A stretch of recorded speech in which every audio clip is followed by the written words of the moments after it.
streaming's the thing when it comes to content, and Xbox has been gearing towards streaming as a I almost said venue, avenue of gameplay. Yeah. Yeah, Amazon's beaten them to that though. Apparently, Google. So Google. Why did I say Amazon? I'm still thinking of Amazon MMO. Yeah, Google beat them to it, which I think if anybody's going to do streaming right, it's going to be Google with their knowledge base in regards to YouTube and everything else. I think they're the ones who could do it right, and they ended up getting their project Stream out before Xbox with less fanfare. With less fanfare. I mean, they just went, hey, you want to get in on this? Go ahead. Like, they know they're going to hook people, and everybody who's wanting to jump in and beta test for them, like you did. Yeah. I mean, that just got them so much data in regards to. I mean, and that's what they needed. They needed raw data with ridiculous amount of people playing, and I think they're getting it. So, what'd you think of Project Stream? Well, here, and going back to what you said about how it was just all of a sudden. Basically, I heard about it on, I think Chris posted a link to it. Somebody posted a link on Facebook. I signed up for it, and then I got an email a couple days ago saying, hey, you're in. I'm like, hey, cool. I figured there was no way in hell I was going to get into that because I didn't even know about it until last week. Yeah, you think that they're gonna limit the amount of people that are on there, but I don't think they want to. I think they want to slowly ramp it up. So they can see how many people can get in on it. So you played Assassin's Creed, right? Yeah. So I joined the thing, and it ran a bandwidth test, and then after that, it's like hit play, and I hit play. There, I was set like the opening scenes of Assassin's Creed Odyssey, and almost next to no loading time at all, like not even the loading time that you would normally experience on a console where you're switching scenes. There was a little, but a matter of seconds. There was only one time where it lagged a little bit, and it was still for about 2 seconds. Like all I had to do was I was in the middle of fighting somebody, and I just pressed dodge, and I dodged, and then I came back right to it. And this was on Wi-Fi, so like I know it would have been even better if I was on my LAN. Now I have a better Wi-Fi than a lot of people, and that's the biggest concern. Is what's the minimum speed that you need to not have lag? Minimum speed and minimum latency, because Wi-Fi is going to have latency that you're not going to experience with a good fiber connection. I mean, I've got. I don't have the best internet connection, and even me saying that, there are people probably going to be like, that's better than mine. I've got a 100 meg connection. I have 150. So 150. So yeah. Like I know, I think Kevin has a gig now, and what? Yeah. So I mean, because does he have gigafiber? Yeah, if I'm not mistaken. Yeah, with Frontier, if I'm not mistaken. But like Google and others are trying to roll that out. But even with 100 meg, like. I can do this. I can download stuff. Like, I rarely come to the point where it's like, hey, where something's like buffering. Yeah. Rarely do I have that problem. Honestly, most people after 50 or 75 aren't going to even utilize anything more. But in regards to a good connection, in regards to latency, then there could be issues. Now, I know that they've. Part of what they've done in regards to, like, you're talking about like being able to dodge and it dodging, is that or the way that Xbox was doing it was like basically it instances on your game, and like all the hitboxes are local, and then it cloud bases everything else. So I don't know how it's doing that on a browser unless part of the CPU is used for that. I don't know, because what's crazy is they said you can do Chrome on Mac, Windows, Linux, not mobile, and even Chromebooks. Like, they're saying you can play Assassin's Creed Odyssey on a Chromebook. That's insane. Because I mean, I'm looking at a gaming laptop right now. I'm looking at a laptop for gaming, also for like video editing and all that. But when I was looking at gaming laptops, like, they're coming down in price. They're like what I would consider pretty reasonable for a very powerful laptop. Yeah. The prices are getting better. But yeah, if I wanted it for gaming and the game was available on their service to stream, then yeah, I could grab a cheap Chromebook. Well, not cheap Chromebook, but I could grab a Chromebook instead, save my money, and be able to play Assassin's Creed. Yeah, and a Chromebook is cheaper than a console. Yeah, it is cheaper than a console. I was saying cheap Chromebook. Yeah, I don't mean no, that's quality, but yeah. That's the thing is like a Chromebook is I think $200. $200, $250. Maybe a good one is $250 or $300, depending on how much hard drive space you want. And a PS4 Pro I think is still $400, and an Xbox One X is $500. 550. Yeah, I mean the only thing I'd be curious about is the graphics, but they even say the graphics still look fine. Yeah, sorry, from the comments, we were talking about Harry Potter earlier, Yeah. and Alex Wooten said he's looking forward to the Harry Potter game. Kevin says the Chronicles of Narnia is better than Harry Potter. I agree, even with the religious connotations, like even with that being in the game, like I still, or that the book or whatever, like that doesn't even detract me. I'm like, that's a better story. That's I mean, I like I love C.S. Lewis, and I love the Chronicles of Narnia, but Harry Potter's Harry Potter for a reason. It's not even my favorite franchise in the world or anything, but you know, when you think about magic going to school, like that's better than getting sucked through a portal that you can only be in for part of the time. Yeah, I mean, well, you have the wish. I think that's what draws people to Harry Potter. It's what drew me to X-Men when I was little. Yeah, I mean, the idea that someone could, you get powers, and the idea that someone comes to you and says, "Hey, by the way, you're special." And we're gonna you know, nobody else understands you, but you're special, and we're gonna help you. It's like, oh, this is so cool. Yeah, but I mean, it's not groundbreaking. But anyways, I'm not gonna trash that more. No, but I love Lewis. yeah, I mean, no, I like Harry Potter. Yeah. Project xCloud, Microsoft. They discussed this at E3. They did. And the tests are gonna start next year. They showed us their server room. They did show us their server room, and everyone, I don't know, like I was like, oh, that's cool, like it's massive, it's impressive, but it's going to start, the testing for that's going to start next year. So the thing that keeps them in the game though is that they're going for mobile. They are going for mobile, and that's what makes it really interesting, because that's the one thing you can't. I even double checked right before we came on this to make sure that you can't do Chrome Mobile for Assassin's Creed Odyssey. And there's even saying that they're going to add an interface for touchscreen control if you don't have a Bluetooth controller. I don't like touchscreen on like, to me, if I'm that's one thing that I really like about the Switch, is that if I'm playing the Switch, my finger is not in front of the camera. Yeah. Like it completely ruins the immersion, in my opinion, when my thumbs are like over people's faces, and like I really don't like that. I mean, I would rather have a larger tablet with a dedicated area that's not part of the screen. Yeah. That is, I mean, I know that's just me, but I think that's some other people too. It's just interesting. Yeah. Is that they're like they showed and I didn't mean to cut you off. The video shows them playing Halo on a touchscreen controller. Yeah, I mean, it is interesting. I can't see doing any of this for a long period of time. We were talking about our hands cramping with the Nintendo Switch. We're playing it for a long period of time. I can't imagine playing Assassin's Creed like on this phone for hours. But if they had a thing where, and I'm sure you've seen it before, they have there's the Bluetooth controller with the mount that a lot of Android users use, because you can put ROMs and stuff on your. Oh yeah. And if you could carry that with you in like a messenger bag, like, and play. Oh that, yeah. That's. I'd awesome. be in the airport playing that. Oh yeah, it'd be really cool.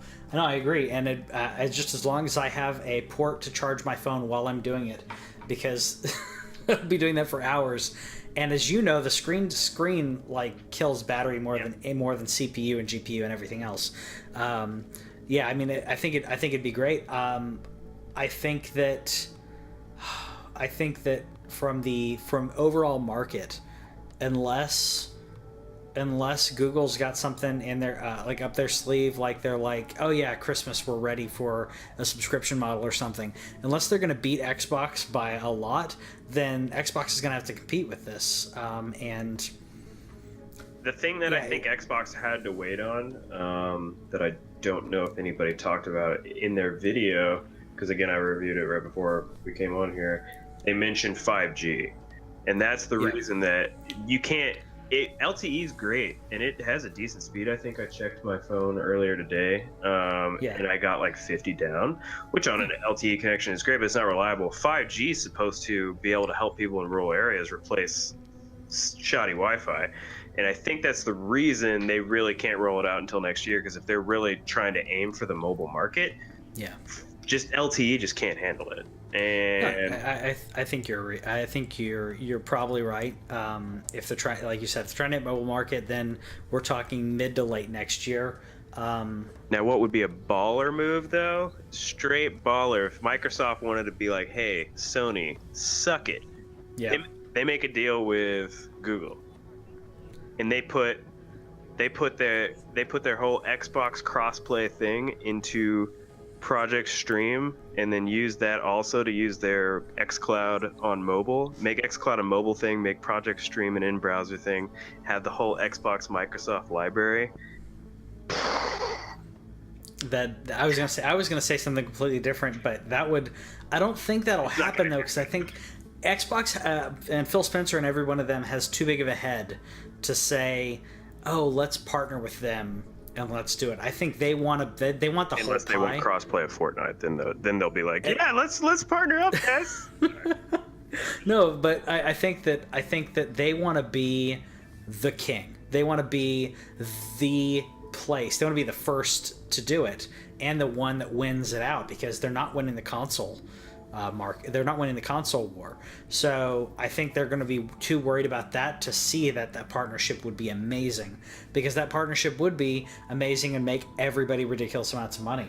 What I thought you were going to say was because Xbox is trying to get in on that mobile part, this is what I think they'll do, and I would not doubt that they do. That they start packaging with either AT&T or Verizon or someone, like probably fall next year, and say, if you get a new phone with this, with Verizon or with AT&T, then you get a free 6 months or a free year on our platform. Because if they give you a free year and you bought a new phone, you're gonna tell all your freaking friends about it and be like, "Dude, it's so cool! I'm playing this everywhere." And then they may not have money for a phone, but they got the money for the subscription service or whatever they're going to, whatever platform they're going to use. The service is supposed to, again, run on most everything. That's the whole idea. And if it's a subscription service and they contract with, because if they contract with Verizon or AT&T, it's like, hey, there's on the back end, they'll be, Verizon will kick them money, for every sale. Because there are so many people are going to want to get new cell phones. That also includes this. I mean, Verizon was trying to do this. What was it, like 8 or 9 years ago? Where they're like, "Hey, if you get a new phone, you get part of our Verizon TV and movie package." The NFL made a big play. Yeah, because I remember that Peyton Manning commercial with the Verizon thing where he's in disguise and he's trying to sell you NFL on Verizon phones exclusively. Yeah, exactly. Now imagine that, where they're like, "Oh, for a year you get the Xbox catalog, or for 6 months." Yeah. Honestly, 6 months would do it. I think if they said a month, it's not going to pull people, because you're talking about dropping. If it's an iPhone, trying $1,000 on a phone. It's not going to get enough people if you just say a month. But if you say you get a free year of this service, people are going to go do it. They'll go, "Oh, I wanted a new phone anyways. This is a really good deal." Yeah. And then those people become ambassadors to the program. And I think that would be game changing. That's what I foresee them doing. But the thing that this all leads to is the people have been talking about for several months and maybe even longer now, how the generation coming after this current one might be the last for consoles. Now, people have been predicting the end of consoles forever, but if you can make a viable streaming service like this to where your hardware doesn't matter, I haven't tested it yet, but even with Project Stream, it encouraged me, hey, try out a USB controller. That's so cool. They're just like, "Hey, try this sometime," and I haven't done it yet because I am lazy. But the fact that I've just bust out my Chromebook, just plug in, ready to go anytime if I want. Yeah. That's nuts. Is that could be a console killer? Now that's hyperbole. I really don't think it's going to happen. but Yeah, it's interesting but to think that it could. if they looped it in with, I mean, right now they already have part of the Xbox subscription service that they're touting. Yeah. Is you get an Xbox One S or X, depending on how much you want to pay. You get Games with Gold and you get Game Pass. Like, all of that's included. Yeah. So if they included this in addition to that for another bump up in regards to pay or however they need to do it, I mean, yeah, it's going to get so many people playing so many people playing in regards to consoles. I foresee consoles going to subscription plans just like Xbox is doing. Sure. Because then it's like, oh, I had this one for 4 years, and now I'm going to get a new one, and they'll do either buy it or do the subscription plan. I think the subscription plan makes perfect sense because it makes it seem more accessible when you're like $25 a month. Yeah. That's a lot easier to stomach. And when you add all that up, you're doing it for 2 years, but you're also paying for all those games at the same time. It's making everybody money. So I could totally see them doing that, where everyone just kind of like a cable box. The only thing about money though is, I would doubt, and I'm not a financial analyst, but I would doubt Microsoft's making any money off Game Pass. Like, at some point, they're going to start having to sell advertising space on their console, if they don't already. Because if you're talking about $10 a month from 40 million people, yeah, that's still a lot. But like, that's one. Think about, that's one game, or that's one studio's game that you're publishing. Like, the money's got to come from something. I just don't think it could be that much money. I agree, because from a developer standpoint, I mean, if I bought Game Pass, Yeah. Which I tried out, whatever, but it wasn't worth it for me, I would still rather buy them a la carte. And part of that's because I'd like them in my collection. Yeah. But I mean, I'm buying them a la carte. But if you have someone, if you make Game Pass and the streaming service good enough that this is what people do, and you don't allow an a la carte purchase in regards, which is what I think that both Xbox and Google should do. Give me a flat charge to play the backlog of games like Game Pass, and then also let me purchase on your platform new games. So because if they did $15 a month, $20 a month, or whatever it is, and you get all the brand new games, well, that's $15 or $20 you're not giving to developers to make Assassin's Creed, to make Red Dead Redemption. It makes me even think that they could do a thing where you could temporarily buy Red Dead Redemption, like a month pass. Yeah, an a la carte month pass to a specific game. All right, pay us $5, you can play this for a week. Pay us $20, and you can play it all month. Yeah, or if they even did it where they could have specials where they're like, hey, this month we have a special on. Because they do that with like PlayStation, like, yeah, well, they're like, hey, here's a flash. Yeah, exactly. So here's the Rockstar or I keep wanting to say Obsidian. I don't mean Bethesda. Like, here's the Bethesda package. Like, you get all the Bethesda games for $10 this month. Ubisoft, like, and it launches with Ubisoft because they got Assassin's Creed. So here you go. Of course. And I could totally see them doing that, and it would take a lot of my money, because I would be like, yeah, I'll.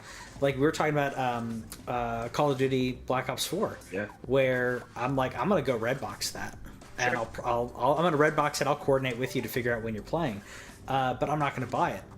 But if someone said you can rent it for a month, heck yeah. Honestly, if you could do that to me for less than $60, my library would stop getting as, like, I still buy physical games on my PS4. I'm starting to move to digital only on my Switch. Although I'm worried about the next Switch SKU, if it's going to move over, right? But that's a side note and a conversation for another day. But I never play games again anymore. I do not, unless it's a multiplayer game. Once I'm done with that story and the DLC, go Spider-Man in a couple weeks, right before Red Dead, it's going to be beautiful. Sorry, I like to revisit. No, Red Dead's going to be amazing. I like to go revisit games, though. Yeah. And, like, part of it, I like the collection. I like jumping back into a game. And I think part of it is, I don't like not being able to do it, like, whenever I want, if I already paid for it. And part of that's probably my fear from not... I missed the Super Nintendo. I think I've told you the story before. Like, I had the NES, I had the Genesis, and then I had N64, and then PlayStation. So I missed the SNES. Missed one of the greatest consoles of all time. I know. So now, anytime that the new hotness is coming out, I'm like, I need to have that in my collection. Like, whether or not I'm playing it now or I'm going to play it in 2 weeks. I just bought the Shadow of the Tomb Raider was on sale for like $40 on Amazon. Yeah. And I bought it. I'm probably not going to play it before Red Dead. Whitney may play it, but she's playing Assassin's Creed. I wanted it in my collection, and it was a decent price. Yeah. That being said, it's probably going to be $25 for Black Friday. Black Friday. Yeah.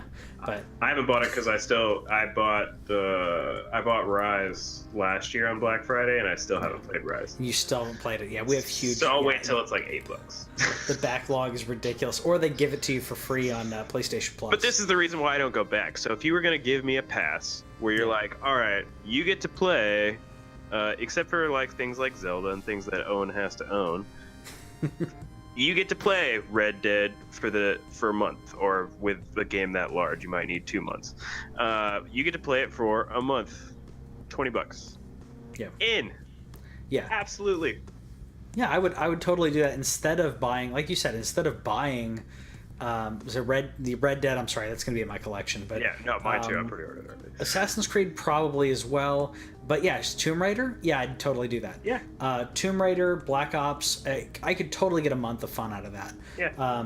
Yeah. So I look forward to what they're going to do and to see the pricing models of it. I think that either way, it's going to make a ton of money.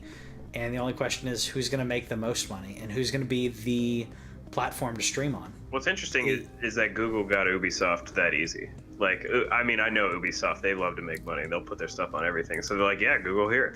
I wonder who else. I wonder if they could get anybody exclusive, or if they would focus on everybody like the Call of Duties, like the Ubisoft. Who makes Call of Duty? Who owns it overall? There's three developers that make it, but it's one overall owner. Activision, yeah. Yeah. The Activisions, the EAs. Yeah.